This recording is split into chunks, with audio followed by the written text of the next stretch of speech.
kažem koliko se stvari ozbiljno menjaju kad neko sa strane vam dođe u familiju. Kada neko donese i malo svog karaktera i drčnosti, ali i običaja. Prosto moramo jedni drugima da se prilagodimo, pa smo našli zajednički jezik. Pitaju sad moji. To se zovu pođene.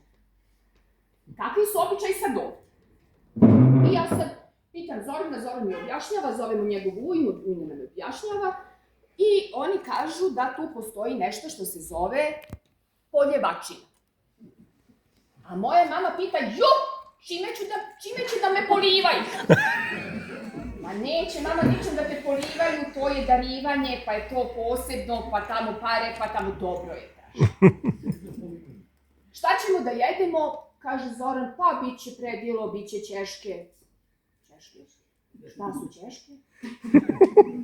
Kaže Zoran, pa znaš, a to moj tata se cita. A on kaže, pa to je, piletina, pa geršla, pa to se lupa, pa to se kuva. I kaže, jesi ti bre čoveče sa planinu? Kaže, Zoran, jesam. Ima tamo jagnje. Kaže Zoran, bit će. On kaže, to mi kaže, a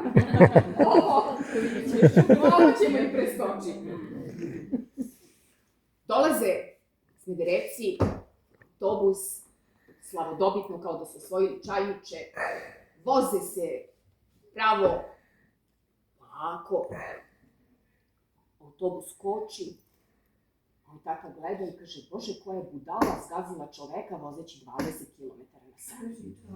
A ono čajo leži na sred puta, a moji za bezenje, bezumlje i kako su zgazili čoveka od to malo brzine. Dok oni njima objasniše, ovi moji pobeleli načist. U Čajniću toga vremena, negde oko 6 sati popodne, dok sve pršti od veselja, sve lepo, gurali smo mi moje Smederevci, preživali smo to Češke i kresli smo mi uz Goci band, kolo, sve vreme. Goci, ne, moram da se pohvalim. Goci band tada svirao. Do tada nisu bili nikad ništa, nikad nije znao, ali odatle se počelo, znači, Tad su bilo na usponu. Da su bili u usponu, tako je, no name. Da. Nesta struja. Nesta struja. Čerko, desi se udala, nema tata pojma, treći put mi dobro da dolazi, znači vidimo. Mirko su polji, oni konobari, ja bi šta će, donose činake, donose lampe, sveće, ništa ne može se bilo. Popališe oni to, i sad moji Smederevci se već okreću i kreću da idu kući. Kažu ovi, da ćete, kažu, pa što? Ne, samo vi se, da mi malo nazdravimo, hoće sad ovi Bosanci da moje Smederevcima, da ovi moji namrzani barabar bili s njima. Moj čitav bokser može da Tysona izdrži, a ne kori ove što ga mu nazdravljaju. Ustadoše svi muški, od 18 do 58. Stanu u polukrug i počeše da peva. Ali to je toliko bilo autentično, izvorno, snažno, da su moji bili kao na Broadwayu. Oni su bili očarani, šta ih je strašno. To je bilo za priču. To je trajalo, pesme su se nizale, to ovo, to ono, to ovako, sve to funkcioniše fenomenalno. Sat i po dva, dobro to sve vozi onako dobro, dođe struja, njima krivo čoveče, šta sad, da sve se prosuše, ono najbolje sad staje, dočeka smo mi iz Zoru i moj tata kad se pozdravljao sa prijateljem, rekao je prijatelju svaka čast, mi bismo se u našim okolnostima pokupili i razišli odmah, pa vi ste to onako šmekerski odradili na najlepši mogući način i nosimo nešto odavde što će dugo da se prepričava i verujte da se ta iskustva i ta njihova ekskurzija i avantura i dan danas prepričavaju, to su doživljaji koji se i danas sećaju, to su čak i predlozi za našu decu odakle god snajka da bude, da slavlje bude u Čajniću, a da će svi oni da sednu ili u auto ili u isto tako jedan autobus i da rado proslave ovde slavlje i svadbu, jer se tako nešto retko gde dešava i završava.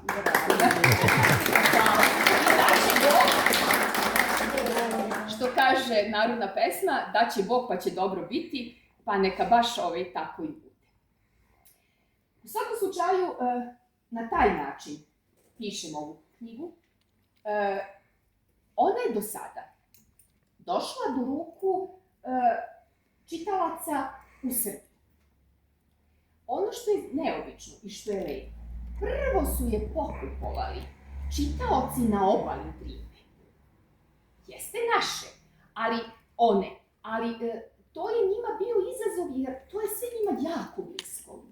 I te moje čitateljke kaže da su se prepoznale i u običajima i u tom nekoj atmosferi.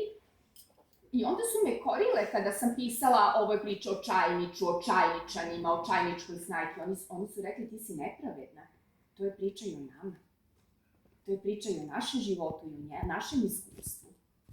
A onda mi se javila žena koja je iz Foče se udala u Srbiju. Pa ona kaže, pa to je i moja priča. Nije stajka samo sa ove strane, nego i unakrsno. Radni naslov ovog romana je bio Bosanska snajka. I neki su imali, meni je to, ja nisam imala državnu funkciju u smislu da bi došla u naslov. Ja sam htjela teritorijalno da stavim do znanja gde se ta Ana udala, a ljudi su govorili da to može da ima negativne konotacije. Čajnička mi je bila previše lokalno, a od Republike Srpska nisam umela da napravim prisvojni pritev. Kako će sad to da zvuči kao neka snajka, a da nije iz nečega? I vlasnik Lagune, Dejan Papić, kaže, pa daj da idemo na simbol, na nešto što je sveopšte, nešto što će da bude pamtljivo, jasno svima, neka bude to obe strane. Ja kažem, neko sa strane nekad vidi bolje nego vi. Dobijemo mi ugovor, korec, naslov i odemo u istočnu Sarajevo. Napala me ja sam sva ovako oduševljena priča kako ja sam prešla Drinu, udala se Čajniče, bit će to, zato su obe strane Drine. Kažu oni meni, smeju mi se svi, ja sam u šoku što se smeju. Kaže, Čajniče nije s druge strane Drine. Ja gledam Zorana ja kažem, vi nas zafrkavate, oni sad sam ja neozbiljna, sad ja ne verujem njima, to odmah uvreda čast, čojstvo, junaštvo u Bosni i u Republici, to je... Kako sad ja sad stvarno, ne znam o čemu oni pričaju. Pitaju oni mene, dobro bre Snajka, koliko puta ti prelaziš Drinu dolazeći u Čajniče? Ja sad ne bi znala ni kako se zove, ni kako se potpisujem u tom trenutku. Ja kažem Zoranu ovako, on kaže ovako. Ja kažem 2 puta. Pa? Ne znam, morat ću da menjam naslov. Opet. Pišem ja sad izbezumljena ovoj urednici i direktor. Ljudi, ovo nije ovako kako smo mi mislili. Čajniče nije sa te strane, nego sa ove nije Drina prava linija, nije granica scrtana lenjirom. Oni kažu, Bože, zašto preterujete, pa nemojmo sad mak na konac. Pa to je simbolično, pa pređete tu Drinu 1, 2 puta, 5 puta, pa znači svi, dobro, i tako ostao ovaj naziv. Tako da znate da smo se na vreme informisali, da smo nešto naučili umeđu vremenu i o geografiji i da smo gledali na karti, da slučajno ti ljudi nisu pogrešili, ali nisu.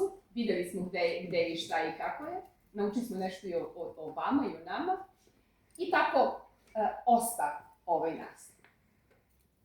Da bi knjiga dobila onako jedan pravi volumen, trebalo je naći neke autentične, lokalne izraze, navike, običaje. I ova knjiga ima mnogo priča o svadbama, o veseljima. Nekako mi je bilo prigodno da o tome pišem i da pokažem kako kroz vreme se ne menja mnogo toga i kako je to vrlo slično, što bi moj kum rekao, u po deka od danas do tada. I sad ja krenem u akciju, ovako